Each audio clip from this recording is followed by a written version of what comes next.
Taste the Daily.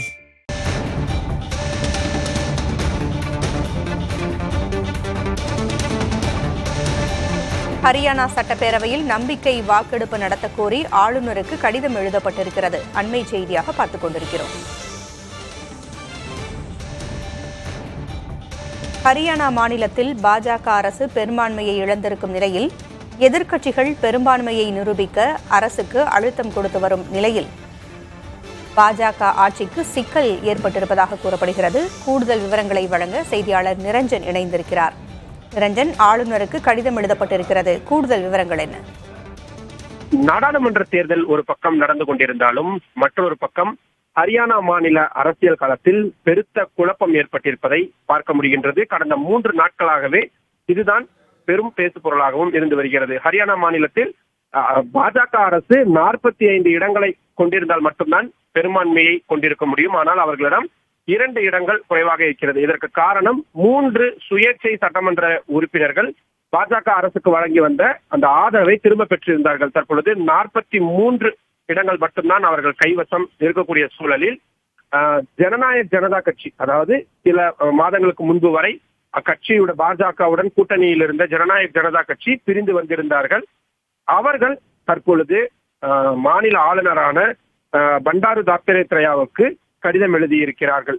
அந்த கட்சியுடைய தலைவராக இருக்கக்கூடிய துஷ்யந்த் சௌதாலா எழுதியுள்ள அந்த கடிதத்தில் ஹரியானாவில் அரசு பெரும்பான்மையை இழந்துவிட்டது, ஜனநாயக மாண்பை உடனடியாக காக்க வேண்டிய ஒரு பொறுப்பு ஆளுநருக்கு இருக்கிறது, அதனால் நம்பிக்கையில்லா தீர்மானத்தை கொண்டு வர வேண்டும் அல்லது பெரும்பான்மையை நிரூபிக்க உத்தரவு பிறப்பிக்க வேண்டும் என்ற ஒரு கோரிக்கையை அவர் முன்வைத்திருக்கிறார். மற்றொரு பக்கம் எதிர்கட்சியான காங்கிரஸ் கட்சி ஆளுநரை சந்திக்க நேரம் கேட்டிருக்கிறார்கள். எந்தெந்த கட்சிகளுக்கு எவ்வளவு பலம் இருக்கிறது போன்றவற்றையும், அதே போல காங்கிரஸ் கட்சி ஆட்சி அமைக்க உரிமை கோரப் போகிறதா என்பதை எல்லாம் கூட ஆளுநருடனான சந்திப்பிற்கு பிறகுதான் தெரியும். ஆனால் ஆளுநரை சந்திக்க அவர்கள் திட்டம் வைத்திருக்கிறார்கள் என்றால் அது ஆளும் கட்சியான பாஜகவிற்கு நெருக்கடி என்பதை நாம் புரிந்து கொள்ளலாம். ஏற்கனவே ஜனநாயக ஜனதா கட்சி காங்கிரஸ் கட்சி ஒருவேளை ஆட்சியை கோரும் பட்சத்தில் நாங்கள் அவர்களுக்கு வெளியிலிருந்து ஆதரவு தெரிவிப்போம் என்ற ஒரு விஷயத்தை கூறியிருந்தார்கள். அதே போல அரசுக்கு எதிரான வாக்கையும் நாங்கள் செலுத்துவோம் என்றும் அவர்கள் கூறியிருந்தார்கள்.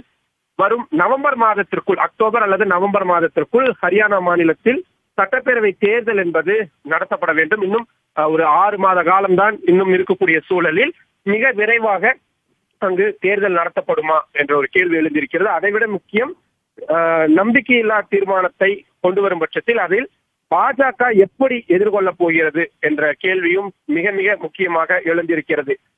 மாநில முதல்வராக இருக்கக்கூடிய ஷைனி சொல்லும் பொழுது நாங்கள் ஆட்சியை நிறைவு செய்வோம், ஆட்சிக்கு எந்த பங்கமும் இல்லை என்பதாக கூறியிருக்கிறார்கள். ஒரு பக்கம் குதிரை பேரம் நடக்குமா போன்ற விஷயங்கள் எல்லாம் கூட உற்று நோக்க வேண்டிய விஷயமாக மாறி இருக்கிறது. ஏனென்றால் யாருக்குமே பெரும்பான்மை இல்லாத சூழல் தான் இருக்கிறது. காங்கிரஸ் கட்சி ஒருவேளை ஆட்சி அமைக்க உரிமை கோரினாலும் கூட அவர்களுக்கும் பற்றாக்குறை இருக்கக்கூடிய சூழல் என்பதுதான் இருக்கிறது. அவர்களிடமும் இப்பொழுது இருக்கக்கூடிய கணக்கின்படி பார்த்தால் ஒரு 30 தொகுதி அவர்களிடம் இருக்கிறது, 30 இடங்கள் இருக்கிறது. ஜனநாயக ஜனதா கட்சி வெளியிலிருந்து ஆதரவு தெரிவிக்கிறார்கள் என்றால் 10 இடங்கள் 40, 3 சுயேட்சை சட்டமன்ற உறுப்பினர்கள் ஆதரவு தெரிவித்திருக்கிறார்கள், 43. எனவே பாஜகவிற்கும் 43, காங்கிரஸ் கட்சிக்கும் 43 என்பதான இடங்கள் தான் இருக்கிறது. எனவே அந்த மீதி இருக்கக்கூடிய அந்த 2 இடங்களை யார் பெறப்போகிறார்கள்? நிச்சயமாக இது குதிரை பேரம் மாதிரியான விஷயங்களாகத்தான் நடக்கும் என்பதாக யூகங்கள் சொல்லப்படுகின்றது. இன்னும் சொல்ல போனால் துஷ்யந்த் சௌதாலா கடிதம் எழுதிய போது, அதற்கு பிறகு அவர் பத்திரிகையாளர் சந்திப்பின் போது அதை தான் அவர் வலியுறுத்தி இருந்தார். எங்கள் வசம் இருக்கக்கூடிய 10 சட்டமன்ற உறுப்பினர்களையும் நாங்கள் காப்பாற்றிக் கொண்டிருக்கிறோம் என்ற விஷயத்தையும் அவர் சுட்டிக்காட்டியிருக்கிறார். மற்ற மாநிலங்களில் நடந்தது போலவே இங்கும் குதிரை பேரம் மாதிரியான விஷயங்கள் நடக்கப் போகிறதா, ஆளுநர் என்ன முடிவெடுக்க போகிறார் என்பதெல்லாம் மிக மிக முக்கியம். இன்னும் சொல்ல போனால் ஹரியானா மாநிலத்திற்கு இன்னும் நாடாளுமன்ற தேர்தலும் நடைபெறவில்லை. டெல்லியுடன் சேர்த்து 6வது கட்ட தேர்தலில் தான் அங்கும் வாக்குப்பதிவு நடைபெற இருக்கிறது. 10 நாடாளுமன்ற தொகுதிகள் இருக்கக்கூடிய சூழலில் இந்த அரசியல் குழப்பம் என்பது நாடாளுமன்ற தேர்தலிலும் பாஜகவிற்கு நெருக்கடியான விஷயமாக மாறியிருப்பதையும் பார்க்கும். கூட்டணி சரிவர அவர்களுக்கு அமையவில்லை. அதனால் 2 பக்கமும் அவர்களுக்கு பிரச்சனை எழுந்திருக்கிறது. எப்படி சமாளிக்க போகிறது பாஜக என்பதை தான் நாம் உன்னிப்பாக கவனிக்க வேண்டியிருக்கிறது. தகவல்களை வழங்கியமைக்கு நன்றி நிரஞ்சன்.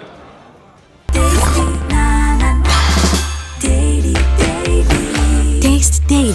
Taste the Daily.